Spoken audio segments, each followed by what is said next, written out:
Hoje me pediram para falar sobre um tema que eu acho importante para nós, lições de fé para os tempos finais, e eu vou usar algumas histórias da minha família que viveu em um período muito difícil, quando o mundo estava mergulhado na guerra. Vamos inclinar nossas cabeças antes de começarmos a orar e orar. Pai Celestial, eu peço que você esteja conosco nesta apresentação hoje e neste momento. Acabamos de orar por muitos pedidos que foram expressos pelos membros da igreja e pelo nosso mundo neste momento. E somos lembrados de que no tempo em que vivemos agora você não mudou, que você é o mesmo ontem, hoje e sempre, e que você é capaz de responder nossas orações hoje, assim como fez naquela época.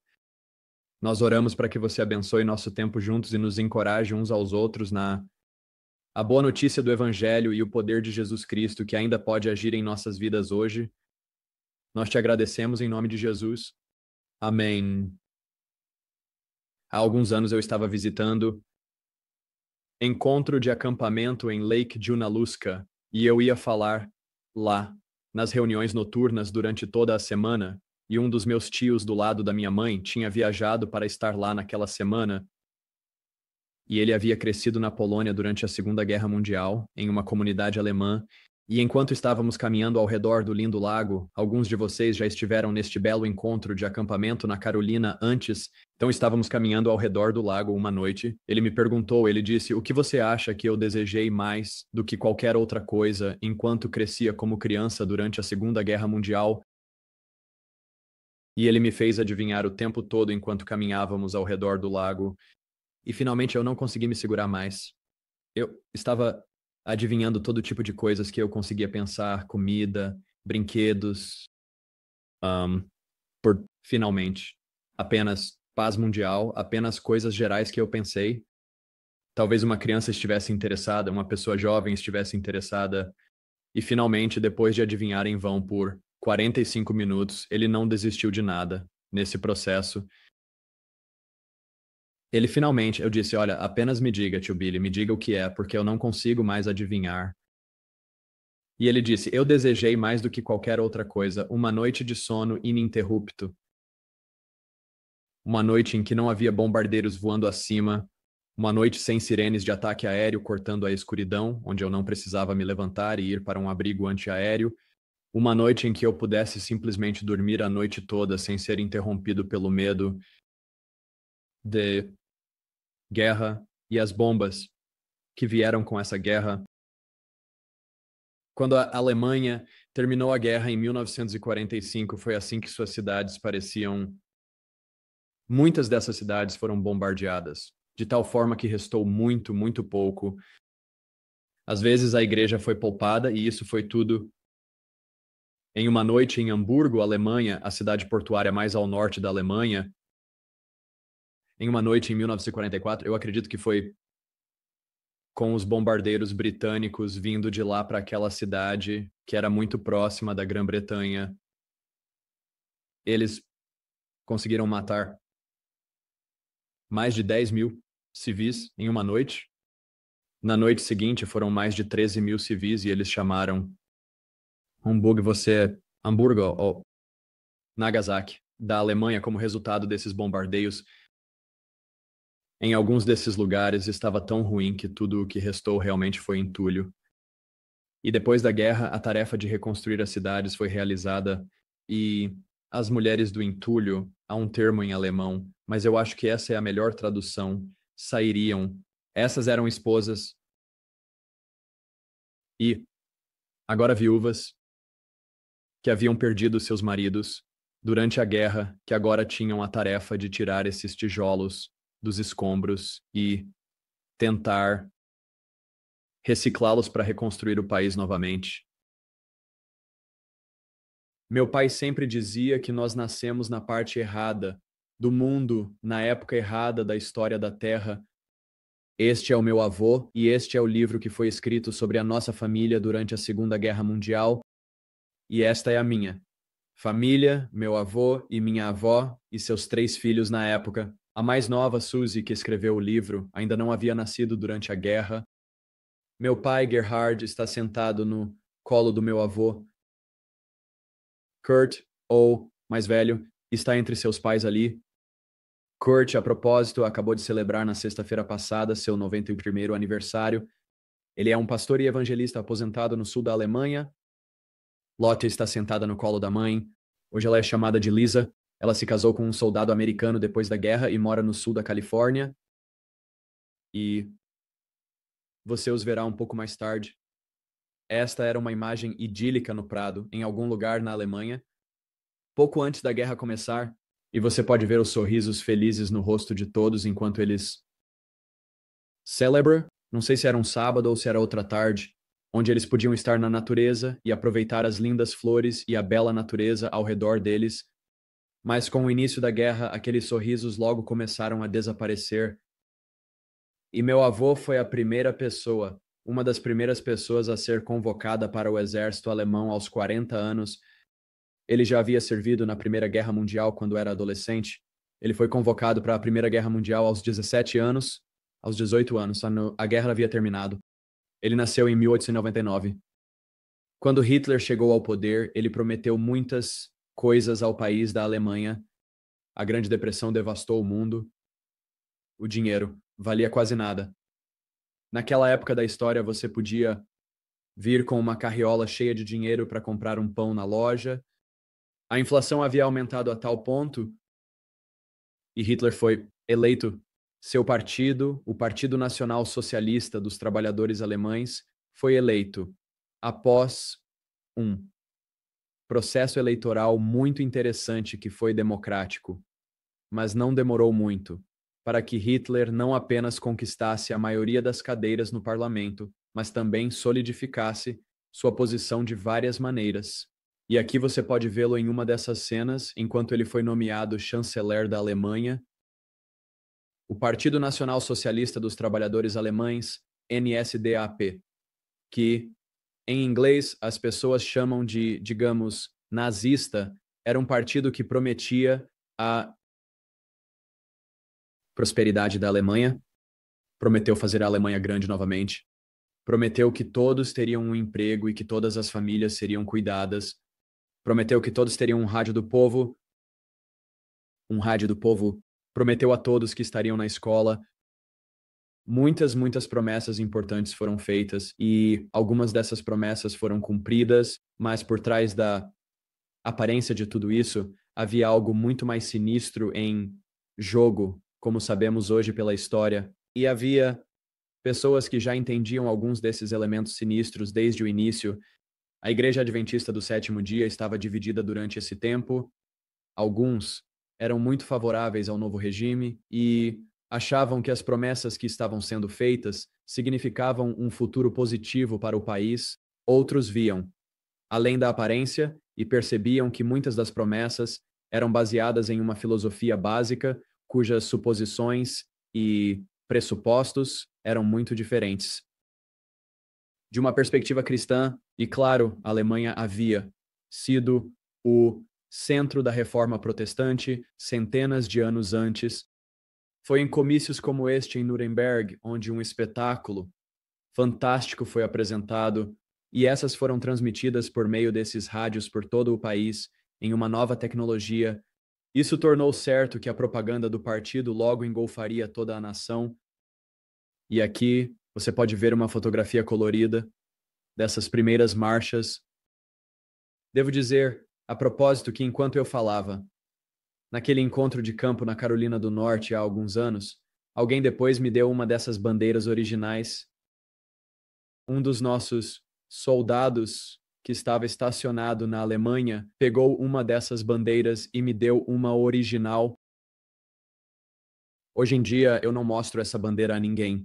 É ilegal mostrar essas bandeiras em qualquer lugar da Alemanha hoje em dia por causa do que elas representam. Hitler prometeu um povo, um império e um líder. E ele seria o líder que traria tudo isso à realidade. O passe de guerra do meu avô, seu passaporte que ele levou consigo a todos os lugares durante a guerra como soldado, ainda temos esse passaporte hoje. E temos todos os lugares onde ele estava. Estacionado durante a guerra, ele foi designado para uma unidade chamada Unidade 699. Aqui está ele aos 40 anos, quando entrou na guerra. Você pode ver a data de nascimento dele, 3 de maio de 1899, onde ele nasceu. E então, ao folhear isso, você pode ver todos os lugares onde ele estava estacionado durante a guerra e todos os treinamentos que ele recebeu também. Aqui está uma lista que também temos de todos os homens originais que serviram em sua unidade. Você pode ver o nome do meu avô ali circulado em vermelho. E essa lista tinha cerca de 1.200 homens, originalmente em uma unidade de engenharia projetada para construir pontes sobre os principais rios, para que o exército alemão pudesse avançar, especialmente considerando que muitas vezes essas pontes eram bombardeadas pelos russos. Para impedir o avanço da Alemanha, meu avô está de pé em primeiro plano nesta foto, é a primeira pessoa nesta imagem, e isso foi tirado muito no início da guerra. Você pode ver que ele ainda está um pouco mais pesado aqui. Isso vai mudar muito rapidamente em algumas dessas fotografias à medida que as analisamos. Aqui está outra foto com ele ao fundo. E esses homens, todos os homens que você vê aqui nesta foto, foram mortos durante a guerra, exceto pelo meu avô. Meu avô, como ministro adventista do sétimo dia, se converteu após a Primeira Guerra Mundial, acreditava que manter os mandamentos de Deus era importante. E isso incluía manter o mandamento encontrado em Êxodo, capítulo 20, verso 13, não matarás. Ele acreditava, como ministro do Evangelho, que Deus o havia comissionado salvar vidas e não tirar vidas durante a guerra. E assim, em vez de carregar essa arma, que era a sua arma comissionada, durante a guerra ele tinha, na França, durante o Frente Ocidental, onde ele foi designado, no começo, ele deu essa arma a um entalhador em uma das vilas onde eles estavam na França, e esse mestre entalhador fez uma réplica exata em madeira que ele pintou de preto e carregou neste coldre que essa aba escondia muito bem durante toda a guerra. Ele não portou nenhuma arma durante a guerra, em uma época em que na Alemanha era impossível ser um objetor de consciência, mas foi isso que meu avô foi. Eventualmente, ele foi designado para ser o secretário da unidade, o responsável pelos registros, se você quiser, da unidade, e mantendo todos os documentos organizados e também fazendo toda a contabilidade da unidade. E, eventualmente, eles foram designados para a Operação Barbarossa em 1941. No flanco mais ao sul, você vê as 3 setas ali no flanco mais ao sul, indo em direção à Ucrânia, em direção ao Mar Cáspio, e a cidade de Asher, desculpe, a cidade de Baku, no Azerbaijão, onde os russos tinham suas reservas de petróleo, e foi lá que eles estavam. Eles iriam capturar essas reservas para paralisar o exército russo e dar as reservas de petróleo que Hitler precisava para suas operações. Aqui você pode ver uma das pontes bombardeadas que eles encontraram ao se depararem com elas, e esses grandes, grandes rios pelos quais eles tiveram que construir pontes. E aqui você pode ver meu avô em primeiro plano, enquanto ele se orgulha em frente a uma das pontes de flutuação que eles construíram sobre o rio Dnipro, na parte sul da Ucrânia.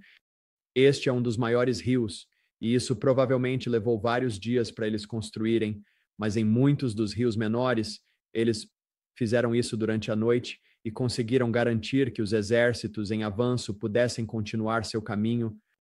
Aqui está meu avô ao lado de um homem abatido, avião de combate, e com alguns de seus outros companheiros soldados.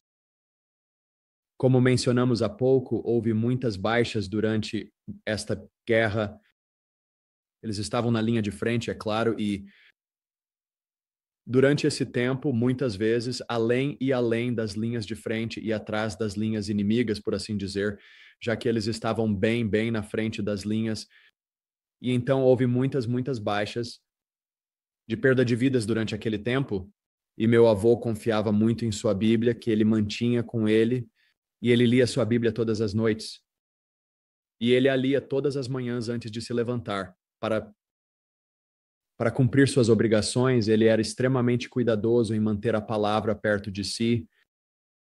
Eles tinham que marchar, e marchar significava bem, significava 25 a 30 quilômetros por dia, totalmente equipados e carregando todos os seus pertences com você.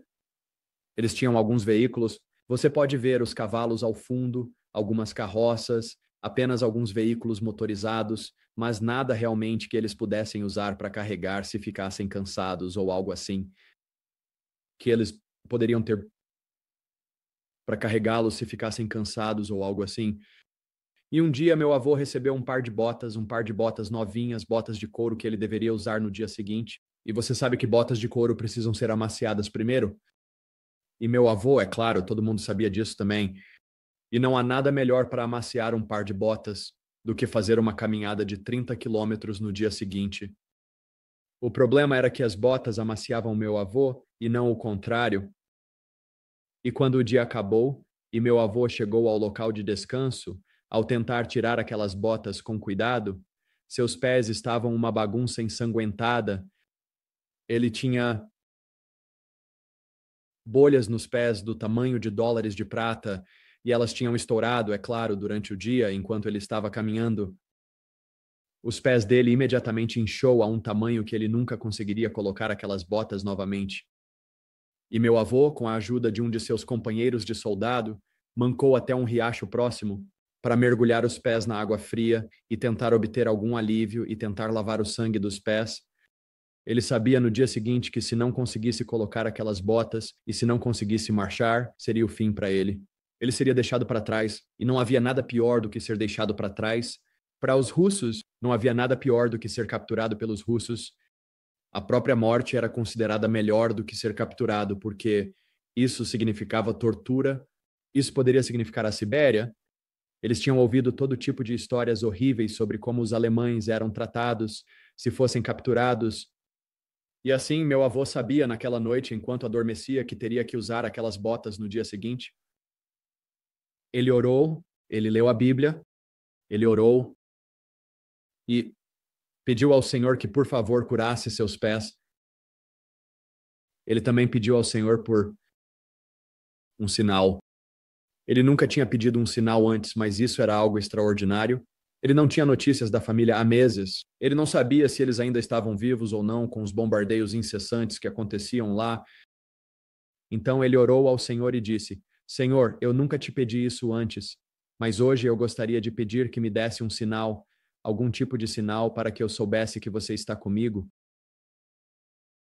Com esse pensamento, com essa oração, ele adormeceu. E na manhã seguinte, quando ele acordou, ele não sentiu nenhuma dor em seus pés. Ele não sentiu que havia qualquer problema com seus pés. Na verdade, enquanto ele começava a olhar para baixo, sentiu seus pés primeiro sob as cobertas. Ele ficou surpreso que quando tocou seus pés também não sentiu dor.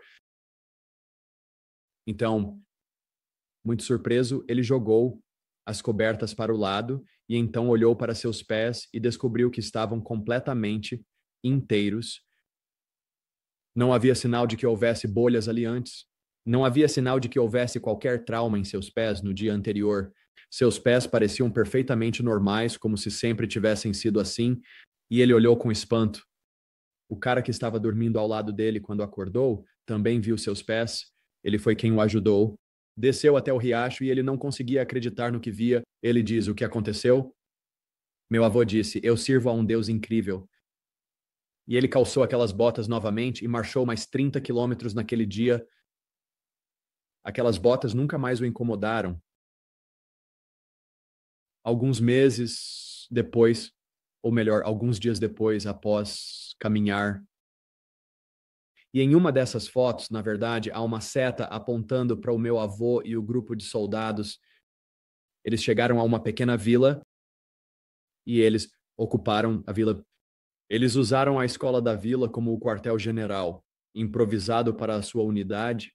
Eles dormiam no chão das várias salas de aula e meu avô, com todos os documentos pelos quais ele era responsável, colocou-os em um pequeno armário ao lado da sala de aula onde ele estava hospedado.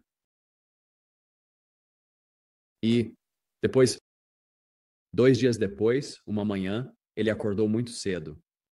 Antes estava claro, mas era quase claro.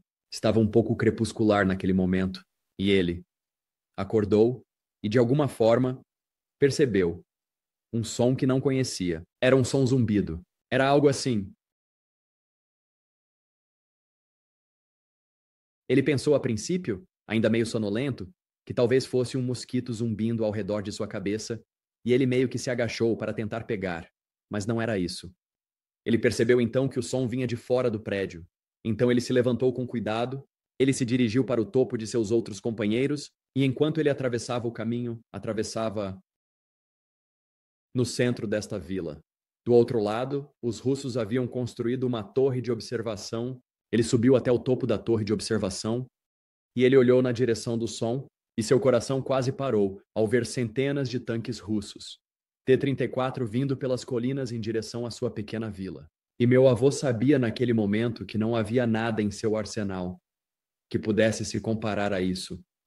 Eles tinham alguns tanques Tiger alemães que eram muito mais potentes do que qualquer tanque russo ou americano, mas não havia comparação e nem igual para centenas de tanques, e então meu avô desceu correndo da torre de observação, atravessou a rua e com uma voz alta gritou: "Levantem-se, levantem-se, os russos estão vindo!" E todos pularam para cima, pegaram o que podiam e correram para salvar suas vidas. E naquele momento, meu avô se lembrou dos documentos secretos que ele havia colocado naquele armário, e ele disse: "Eu não tenho tempo para juntá-los. Eu não tenho tempo para levá-los comigo. Mas se os russos conseguirem pegá-los, são todos os códigos secretos e são os livros de códigos de todas as ordens que recebemos de Berlim e de outros lugares." E ele diz: "Eu não posso deixar que isso seja capturado. Se isso for capturado, minha vida acabou. Com certeza eu serei julgado em um tribunal militar." E então ele fez uma oração silenciosa ao céu e de repente teve uma ideia. E então ele foi até uma das lousas vizinhas, que estava lá na sala de aula. Ele pegou um pedaço de giz, ele foi até a porta, ele desenhou um enorme crânio e duas ossadas embaixo. E ele escreveu em alemão embaixo: "Perigo, não entre." Ele trancou a porta com a chave que tinha naquela sala de aula e saiu correndo, mas todos já tinham ido embora. Todo mundo tinha desaparecido. Não havia mais ninguém lá.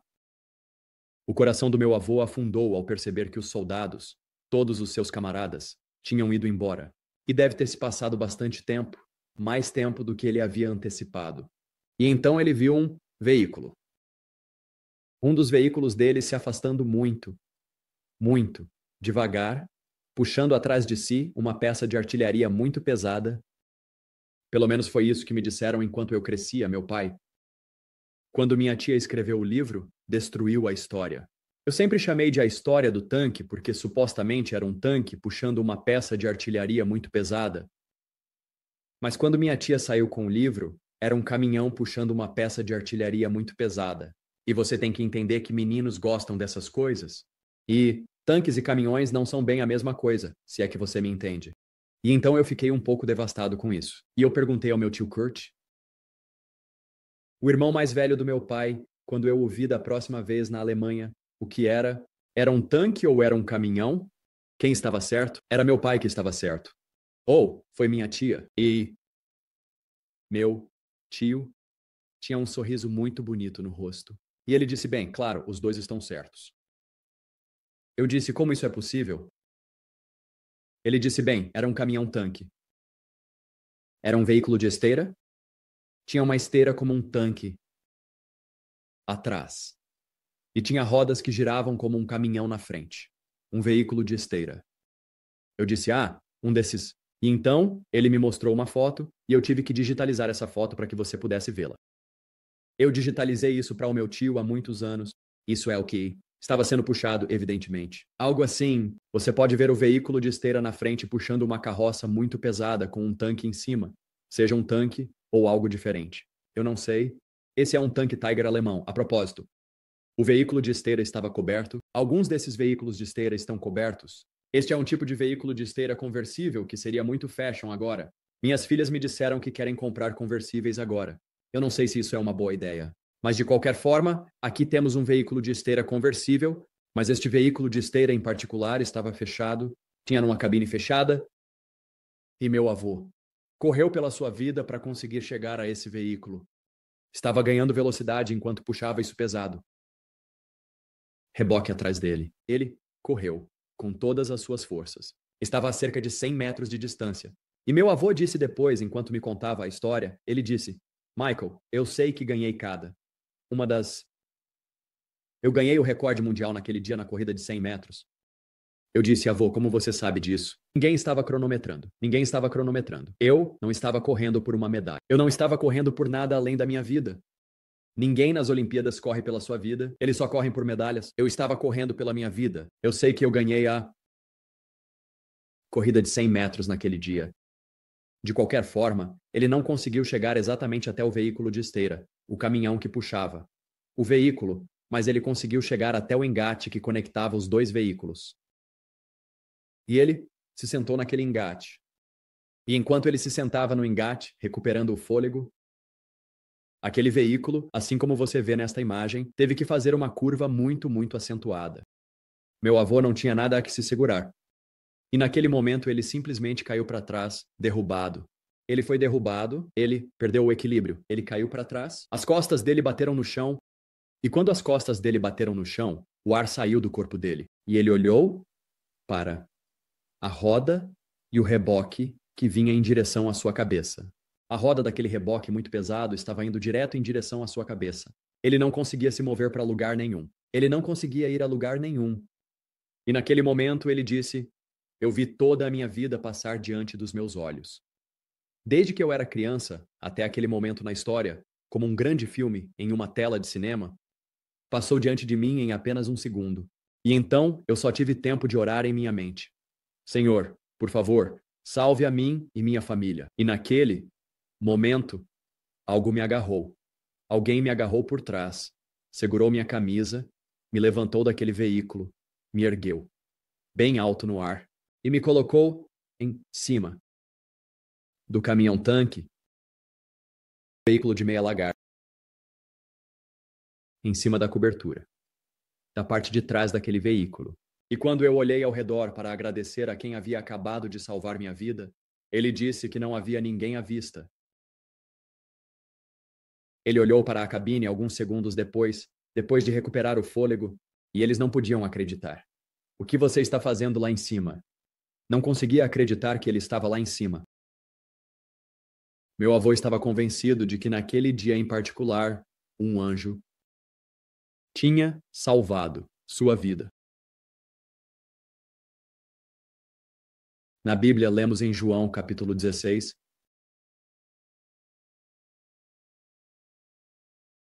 verso 33, Jesus diz: estas coisas eu vos tenho dito, que, em mim, você pode ter paz.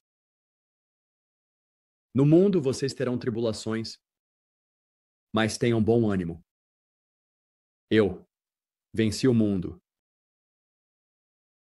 Meu avô sabia, após aquelas duas experiências, que aconteceram em um intervalo de alguns dias um do outro, que seu Deus estaria com ele e que seu Deus o protegeria nos dias que viriam.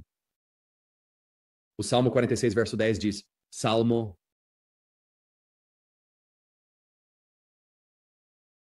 46, verso 10 diz, como está escrito no livro de algumas palavras adicionais,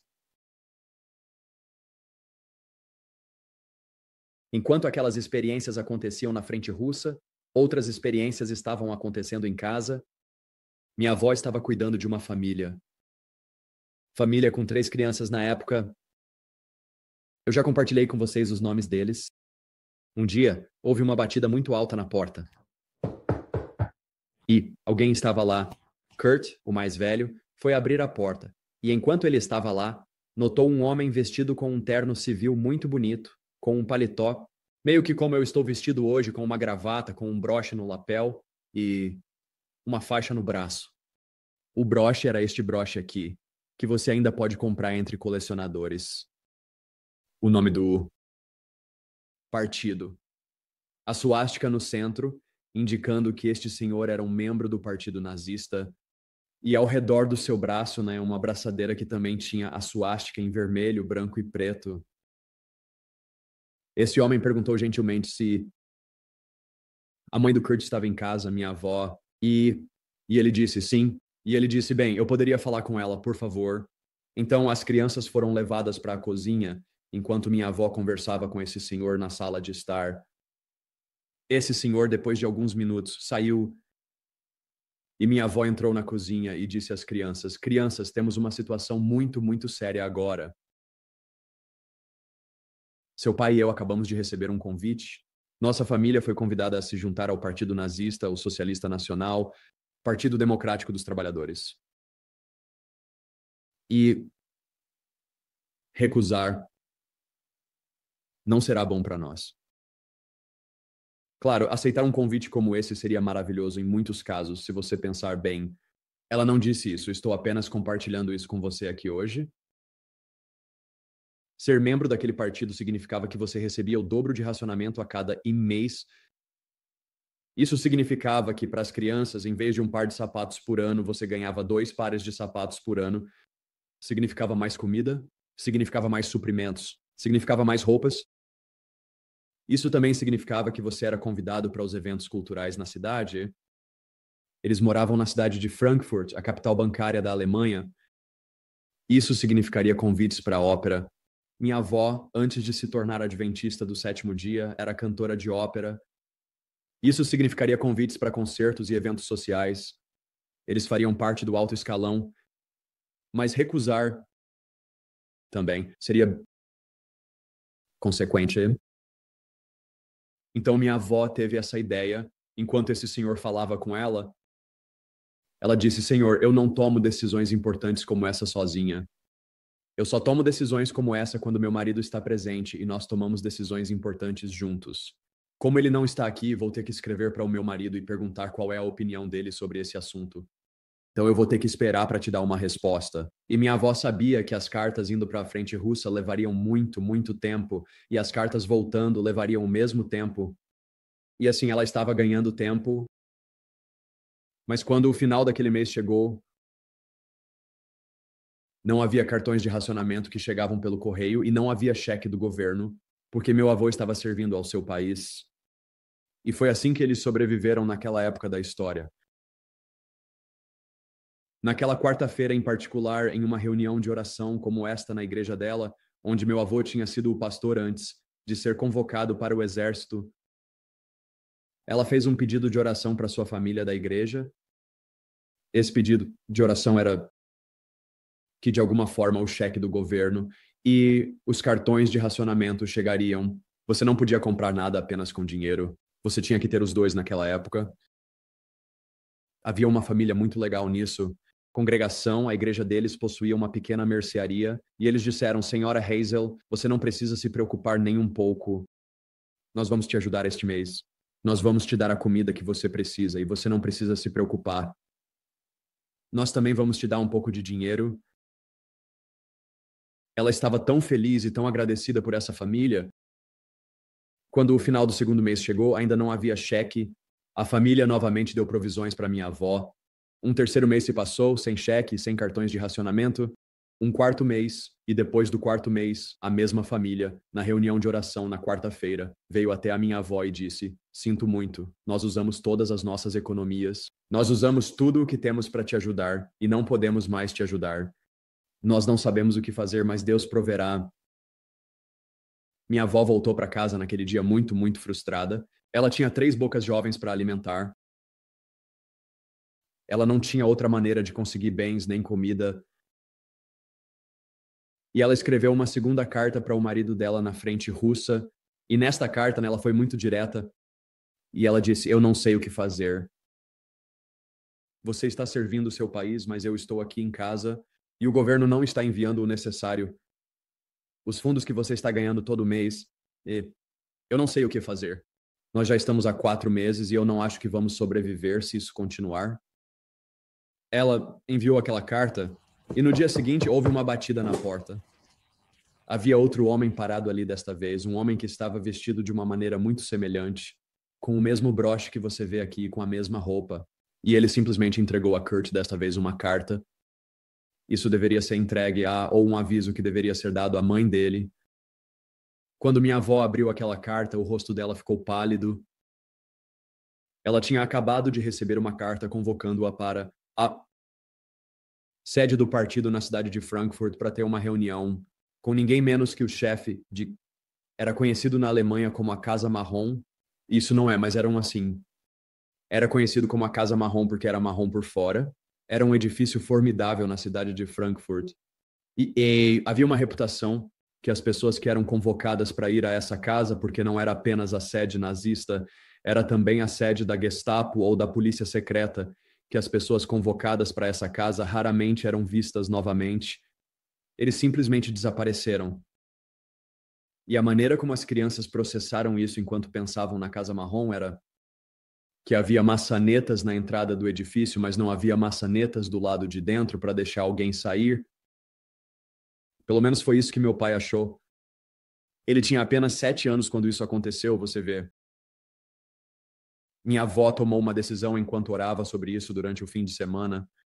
Aquela reunião estava marcada para a semana seguinte. E ela disse: crianças, na segunda-feira vocês vão ficar em casa e não vão para a escola.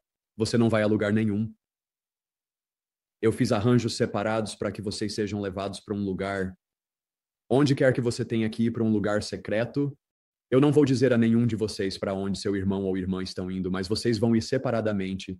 Eu vou te dar instruções individuais e você vai para aquele local específico. Eu combinei com um membro da igreja para cuidar de vocês e vocês não vão saber. Bem, por que não podemos saber? Meu pai perguntou. Curiosidade. De 7 anos. Ela disse: é muito simples. Ela diz: a Bíblia diz que não deves dar falso testemunho. E se você for pego, eu não quero que você seja tentado a mentir. Em primeiro lugar. Número 2, eu não quero que você saiba onde seu irmão ou irmã está. Porque se eles de alguma forma descobrirem, todos vocês podem ser levados para escolas de lavagem cerebral. Nós não sabemos o que vai acontecer se eu não voltar, mas você tem que confiar em mim. E você tem que confiar no Senhor nisso. Então, individualmente, ela os trouxe para a cozinha, ela deu as instruções a eles. Toda vez que um dos irmãos saía, meu pai perguntava: o que eles disseram? Para onde você está indo? Eles disseram: não podemos te contar. Finalmente, era a vez dele. Ele deveria pegar um certo bonde em frente ao prédio onde moravam, trocar para outro, e depois mudar para um terceiro em uma parada específica. E lá sua Tiana ia buscá-lo e levá-lo para algum lugar em um esconderijo secreto. Houve muitas orações naquela manhã, na manhã de segunda-feira, quando minha avó saiu para sua consulta. As instruções eram que, se ela não voltasse até o meio-dia, as crianças teriam que se separar em intervalos de 5 minutos. Você pode imaginar o quão aterrorizante isso foi para as crianças? Mas então minha avó, ao sair, depois que eles oraram, as crianças ficaram quietas em casa. Eles não podiam fazer barulho porque havia uma família no terceiro andar, a família Halabach, que eram conhecidos por serem informantes e espiões dos nazistas para todo o complexo de apartamentos. Então eles ficaram quietos e contaram enquanto os minutos passavam. Às 11 horas, a mãe deles ainda não tinha voltado. Os bondes estavam vindo a cada 15 minutos. Eles olhavam através das cortinas finas para ver se o bonde atraria. Intervalos de 15 minutos, 11:15 sem mãe, 11:30 sem mãe, 11:45 sem mãe, mais 15 minutos, e eles teriam que se separar. Eles estavam orando ansiosamente agora para que a mãe deles voltasse. E então, quando o próximo bonde chegou, pontual como sempre, havia um par de pernas. Eles podiam ver por baixo das folhagens das árvores um par de pernas que estava correndo e se movendo muito mais rápido. Eles reconheceram o jeito de andar da mãe e disseram: ótimo, mamãe está em casa, maravilhoso. Louvado seja o Senhor. O Halibut está lá em cima. A mãe deles entrou, houve abraços, houve lágrimas, e então minha avó compartilhou com eles como o Senhor os havia livrado naquele dia. Ela disse: crianças, eu fui para uma sala de espera, onde eu esperei e esperei e esperei. Eu sabia que você estava em casa, eu sabia quais eram nossas instruções e eu estava muito, muito nervosa por você. Mas eu não fui chamada para a minha consulta na hora marcada. Eu esperei lá por horas. Finalmente, fui chamada e eu entrei nesse lindo escritório luxuoso com tapetes persas no chão e paredes de mogno maravilhosas. Paredes revestidas com pinturas de mestres, penduradas. uma enorme mesa de mogno, e atrás daquela mesa de mogno havia um homem que estava sentado lá. A propósito, aquele é o complexo de apartamentos, e essa é a família. Esse é meu pai no seu primeiro dia de escola. Havia um homem sentado lá. Eu não sei se era ele, mas havia um homem sentado lá, e, enquanto ela entrava, ele disse: "Você é a Frau Hazel?" E ela disse: "Sim, por favor, sente-se." Ele disse enquanto a cumprimentava. E ela disse: "Não, eu prefiro ficar em pé. Obrigado." Então ele a perguntou de forma bem direta: "Você sabe por que está aqui hoje?" Minha avó decidiu que a honestidade seria boa neste caso. Então ela disse: "Bem, eu acho que sim." Ela disse: "Há vários meses fui convidada a me juntar ao partido e eu ainda não dei minha resposta." E ele disse: "Sim, eu vejo." Então ele abriu uma pasta que estava diante dele, e enquanto ele abria aquela pasta, ele tirou duas coisas de dentro dela e entregou à minha avó. E ele disse: "Você gostaria de me dizer o que são essas?"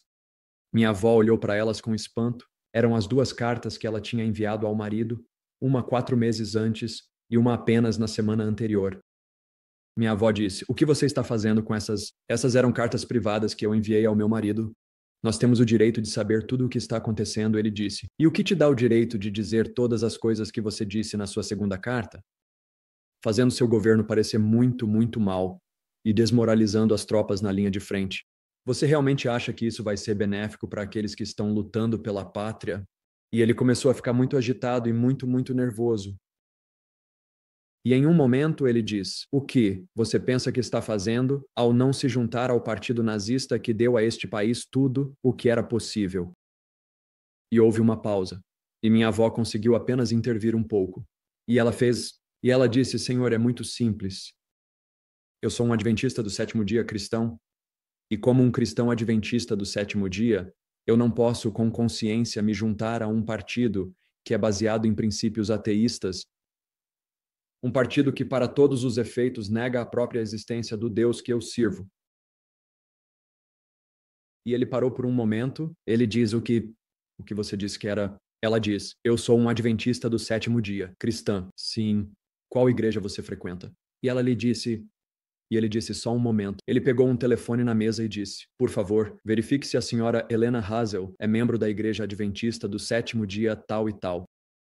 Ele desligou e ele apenas a encarou. O telefone tocou quase imediatamente. Ele atendeu novamente e disse: "Muito obrigado." Ele desligou. Ele diz: "Ahá, então você é membro dessa igreja. Eu tenho uma pergunta para você. Você por acaso conhece a família Miller?" E minha avó conhecia muito bem a família Miller. Ele era o pastor interino enquanto o marido dela estava fora. Ele era um senhor mais velho que não pôde servir na guerra devido à sua idade. E assim ela não queria dizer nada sobre esse indivíduo ou delatar mais ninguém. Mas ela notou uma mudança no comportamento e na expressão da pessoa atrás da mesa.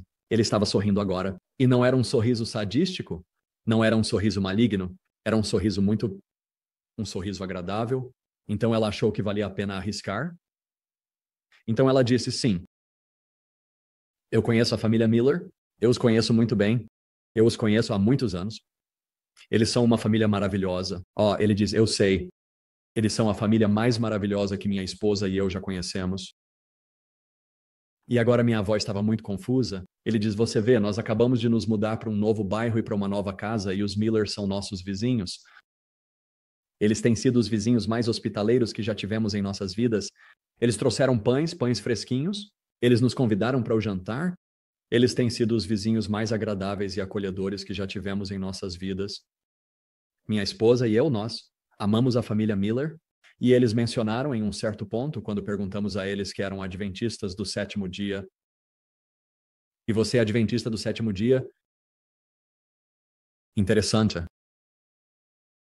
Ele fez uma pausa por muito tempo. E então ele fechou os envelopes que estavam em sua mesa. E então ele disse: "Frau Hazel, sinto muito que meu escritório tenha te incomodado hoje. Sinto muito por essa interrupção na sua agenda e eu sei que você deve ter um lar para voltar. Então, eu te encorajo a voltar para casa e peço desculpas por qualquer coisa que tenhamos causado ao te chamar aqui hoje." E enquanto minha avó estava indo em direção à porta e havia uma maçaneta daquele lado da porta, Ele disse: a propósito, Frau Hazel, eu preciso te contar uma coisa antes de você ir. Ele disse: eu não sou o chefe do partido com quem você teve a reunião hoje. O diretor ficou gravemente doente esta manhã e não veio trabalhar.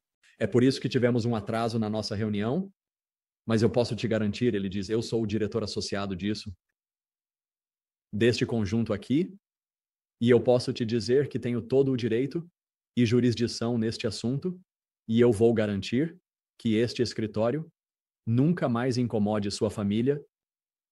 Você está livre para ir. E minha avó saiu, regozijando-se nas promessas do Senhor. Enquanto eu ouvia essas histórias crescendo contadas pelo meu pai e pelos meus avós, minha avó compartilhou essa história muitas vezes. Eu sempre fui grato por duas coisas. Em primeiro lugar, eu era grato por ter avós que eram fiéis e que cumpriram o que Deus os instruiu a fazer e a ser.